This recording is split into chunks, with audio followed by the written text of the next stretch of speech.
Lifestyle creep is one of the biggest and probably the most overlooked obstacle to getting ahead because it can keep people stuck, it keeps people in debt, and it's also the reason why so many people live above their means. This is also called lifestyle inflation, and if you're not familiar with this term, it involves increasing your spending and even your standard of living every time your income increases. But before we go any further, earning more money does not mean that you can never improve your life or satisfy wants. If you are living in a small house and you want to move into something bigger once you start earning more, that is okay. Lifestyle creep means that your level of spending constantly increases as your income goes up, and you start buying things and doing things just because you can. And I've spoken about this in the past, and some of the most obvious signs can include upgrading your house, upgrading your car, or getting into more credit card debt. But lifestyle inflation is not always directly in your face. It can also be subtle. So today we're going to look at some sneaky ways that this might creep into your life. The first sign is that you stop looking for deals. When you're living paycheck to paycheck or you don't earn a lot of money, shopping for deals, looking for bargains really becomes a priority because you have to make sure that the income you do have is enough to cover your needs. So you'll probably think twice before paying full price for something, and you'll likely comparison shop to make sure you're getting the best offer. However, as your income increases, you might start to do this less and less. So whereas you would normally clip coupons before going to the grocery store, or you would only buy generic brands, this might not seem as important anymore. The same thing can apply with clothes. Before, you probably never paid full price because you knew that in a few weeks the item would probably be on sale. But now when you see something, you might go ahead and buy it even if it's not on sale. Now, I'm not saying that your spending has to stay exactly the same once you start earning more, because realistically some things might change. But if you were to compare your old spending habits with your new habits, consider whether things have changed a little or a lot. It's one thing to not be so deal conscious on certain items, but you don't want to completely throw bargain shopping out the window because you'll end up spending more on every purchase. Another sign is that you're going out more often and you're going to better places. Personally, I love new experiences, and one benefit of earning more money is that there is now an opportunity to do more things, and this can include going to different restaurants, maybe even going to the theater,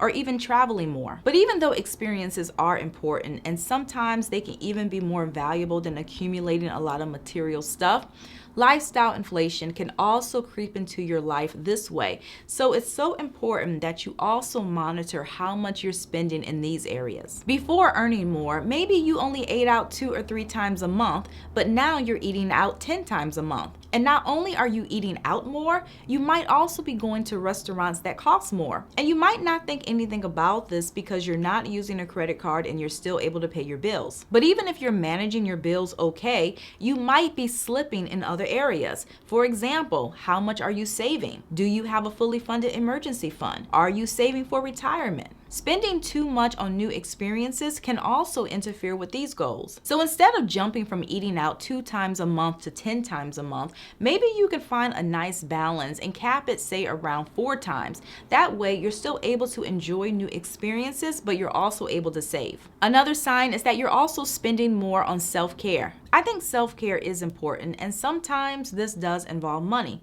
And if you're at a lower income level, you might not be able to do certain activities such as getting your hair done, getting your nails done, or doing other things that you would like to do. So now that you have extra income, there could be a tendency to make up for lost time. And not just with hair and nail appointments, you might start doing more, such as getting regular facials, massages, getting your brows done. And again, it's not so much the act of spending more on self-care that's dangerous, but rather how much more you're spending. And to illustrate how lifestyle inflation could affect you, let's say you're living paycheck to paycheck and you don't have anything in savings and you have credit card debt. Now, if you were to get a raise for $5,000 a year, you're looking at probably an extra $400 a month before taxes, so probably $300 a month after taxes. Now, that money could easily go to helping get rid of your debt, building your emergency fund.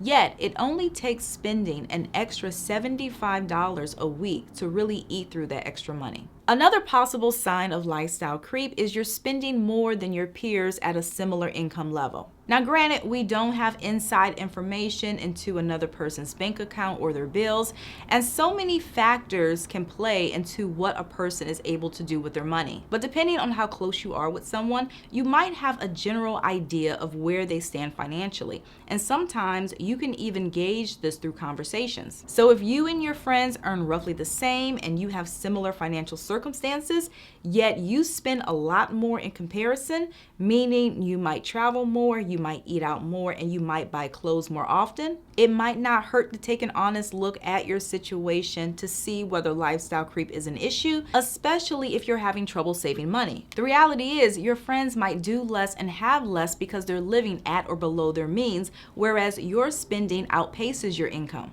Another sign is that you're paying more for conveniences. I recently did a video about splurging, and one tip I gave was to splurge less on material things and more on things that will save you time. And paying for conveniences definitely falls within the splurge category. But the key word here is splurge, so it is okay to occasionally pay for things that will make your life easier. It's even okay to pay for regular conveniences, but you have to look at how much you're paying for these and really add up the costs. When you were earning less, you probably went to the grocery store, even if it was only to pick up 1 or 2 items because you knew it would be cheaper. But now that you have more money, you might go to the corner pharmacy instead because it's more convenient, even though you'll pay more. And I get it, time can definitely be more valuable than money, but you do have to strike a healthy balance because throwing money at every inconvenience that comes your way could be a dangerous trap. And another sign of lifestyle creep is that you stop budgeting. This, I feel, is probably one of the biggest signs of lifestyle creep.